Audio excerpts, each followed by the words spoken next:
All right. So today's video is going to be an all-inclusive video for places you might consider putting your money the minute you get paid. So this would apply to everybody, whether you are a professional investor who chanced upon the video, or you're a beginner personal finance enthusiast, or just somebody who wants to know how to use their money properly. Because these days we tend to hear, I don't know where my money went, and so if you want to know exactly where your money went, aside from budgeting, there are a few things that you could also do, which I'm going to be talking about in this video. If you follow these things, you'll be sure to know that at least you can see your money, where your money goes, and where your money, what your money is doing for you. So welcome to the YouTube channel. I hope you subscribe, and I hope you find this video valuable to you. So let's get into it. Welcome to our channel, where we explore the intersection of finance and film. The number one place you can put your money is a retirement fund account. Now, if you're a Ghanaian, you know that unless you do a 9 to 5, which they have to contribute your SNIT for you and all that, we do not heavily have an investment focused mentality that we grow up with. So creating a retirement fund account secures your money, especially if you're somebody like me who work hand to mouth. Hand to mouth, not necessarily how you spend your money in this case, but how you make money. So if you don't rely on a 9 to 5, you don't wait for money to come in. I'm talking about truck drivers, I'm talking the maids, I'm talking the people who sell water, and even people who just do pa. You get my point? Yeah. So you might want to consider a retirement fund account. So there are a few insurance companies out there that provide retirement accounts.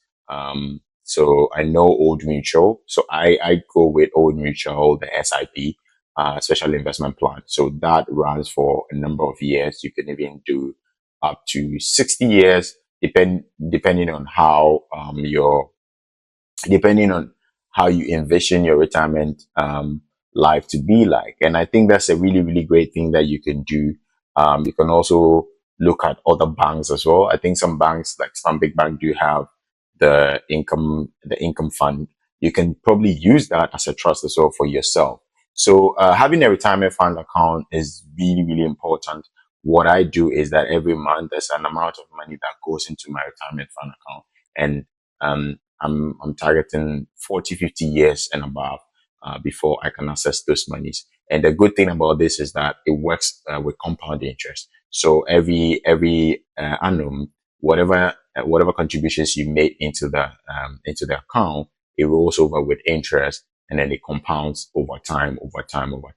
So that is something I think you might want to consider if you really want to have a financial security when you're at your old age, and then you don't want to rely on relatives and families to take care of you, and even your kids to take care of you, because these days we live in a country where we rely a lot on our children to take care of us when they start working. So at what point do they start to live their lives?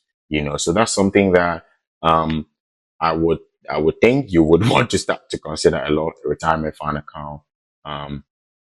You would want to be consistent with it, because without consistency, you will never get anywhere. So yeah, that is it for the retirement fund account. The second place you might want to consider, which I think you already have, is a savings or checking account, as the American people call it.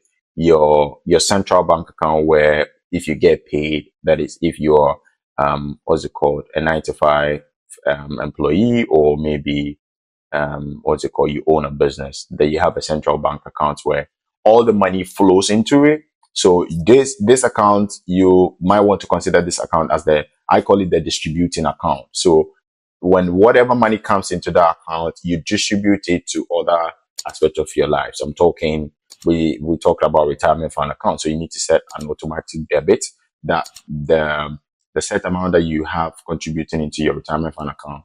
From this checkings and savings account, money moves from there to the retirement account. Money moves from there to either your mobile money for your payment, or payment of bills, what's it called, utilities, all these things, right?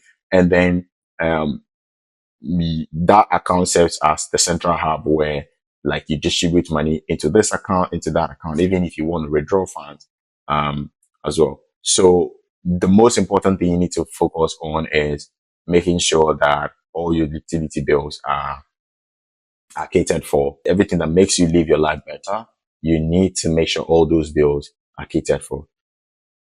The third place your money needs to go when you get paid is your necessities, the essentials that make you live a better life, or the essentials that make you live the life that you are currently living. So I'm talking food, I'm talking shelter, I'm talking transportation, I'm talking healthcare. Um, you need to prioritize these things because without you having your basic necessities met, you cannot think about things like investing or even wealth creation, so you need to make sure that at least your rent is paid and you can sleep well at night. You have food in the fridge, or you have food stock. You have what's it called, basic bills paid, like water bills, electricity bill. If you have wi-fi in your house, wi-fi bills are paid. All these things need to be taken care of before you start even thinking about investing and all these other things. So make sure all your necessities are taken care of. When you get paid, you just need to make sure that, okay, strike a division. Okay, what goes here, what goes here, and then what goes there. So you need to make sure that all these boxes are checked before you even consider other factors as well. So now the fourth point is that you need to have an emergency fund account in place. Now, what is an emergency fund? Now, an emergency fund account is an account you set aside for emergency. An account you set aside for rainy days.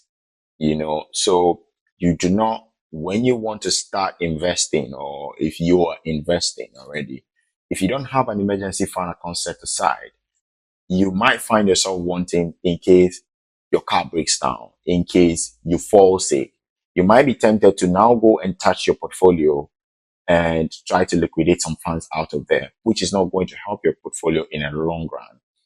So it is very advisable to set aside an emergency fund account for basic expenses, or even a few months of expenses in case maybe you even lose your job. The other point I'm going to be talking about is paying your debt. If you owe somebody, I beg, pay them. And there's a form of relief and peace of mind that comes with knowing that you don't owe anybody. Like you don't owe anybody, and you are walking with your life, and you don't care about what you owe anybody. Nobody owes you, and you don't owe anybody. But well, if somebody owes you, it feels kind of nice, right? But make sure you pay all your debt. Make sure you pay all your debt. If it's your student loan, if it's your healthcare bills, all the basic loans that you take. Quick loan, why? It's very, very important, because when you pay these loans, when you pay this debt, now you're free. There's this quote I love a lot that states, the borrower is the slave to the lender. You don't want to be a slave to somebody who lends you money. So make sure that you pay off your debt before you even consider wealth creation, or even investing, or whatever you want to call it. So yeah, pay your debt. Pay your debt. The method you can use is making sure you have a scale of preference of all your debt. So in order of priority. So for instance, you have a higher interest debt, you have a low and medium interest debt, and you have a lower debt, right? So what you do is you attack the smaller one. So then you attack the smaller one, you pay off the smaller one quickly. Okay, so let's say you owe somebody 100,000, you owe somebody 50,000, you owe somebody 200 CDs. So the method to it is that you pay off the 200 CDs fast, because the 100,000 is a lot of money. By the time you try attacking that and paying that off, you lose hope. So you make sure you clear up the 200 CDs first. So you clear up the 200 CDs first, then you find a way to always consistently pay off the, how do you call it, the 50,000. So for instance, if the person doesn't want installments, or the people you own don't want installment, what you can do is create a separate account where you know, okay, this is my debt account. And then some people are very kind as well. You know, they once they lend you the money, they should be kind enough to know the effort that you're putting into it. So you can say, okay, sir, you do not want installment payment. So this is what I'm doing to pay off your debt. Please give me this time. So if you look at my account, I'm putting money into this account just so I can pay off your debt. You know, that would be a really, really cool thing to do. So the person knows that, oh, this person is actually committed and interested in paying my loan, you know, the loan that I gave to them. So you can show them this account and say, oh, this is what I'm doing to pay off your debt because you don't want installment. And I would like that you do a frequent check-in. So maybe you started with maybe 2,000 CDs in that account, and then 2 weeks later you have 5,000. So, oh, say, see, we're getting close. Oh, I know it's all your money that you want, but I'm 5,000 CDs, what's it called, lesser to paying your debt. You know, so that helps the lender to know at least and give you some patience with that. So make sure you pay off your debt. The next point is saving for payroll. So I call it saving for payroll mainly because when I thought about this, I was thinking about the 9-to-5 employees. So what happens in case you lose your job tomorrow? You know, what happens? You go to job and they say, thank you, Melvin. We're sorry, but the company wants to move in a different direction. That is going to be a big financial headache on you, especially if you live alone.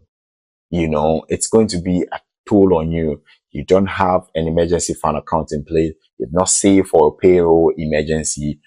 You're going to be in a mess. And that has been, or that is still the main issue that most of us, the young people, are facing these days. Save for payroll. I call it savings for payroll. So have a little bit of your money at the end of every month, put aside somewhere. You can put it in what's it called? A mutual fund account. You can put this in the mutual fund account, you know, so that inflation don't eat it. At least it's advisable that at least you save a bit from like 8 to 10 months of your monthly expenses for payroll, just in case. You can also call it an emergency fund account, but an emergency, the difference between this and an emergency fund account is an emergency fund account is for daily emergency, but this one is your life expenses. So for instance, if you lose your job right now and for the next 8 months, we know how finding job in Ghana can be, like you'll go tired, you know. So if you have this buffer in place, by the time that 8 to 10 months you are looking for job, you're applying, you're going for interviews, by the time you exhaust the money that you put aside during that period, you have probably found a new job, you know, and that helps you to take it easy on yourself, and then you can be a bit sound when you are making decisions about what job to pick and then what job not to pick. So yeah, that's it for this video. I hope you like and found value in this video. Let me know in the comment section what you think. Thank you so much for watching. Thank you for sticking around, and I hope you like the video and subscribe and like. Thank you, and I'll catch you in the next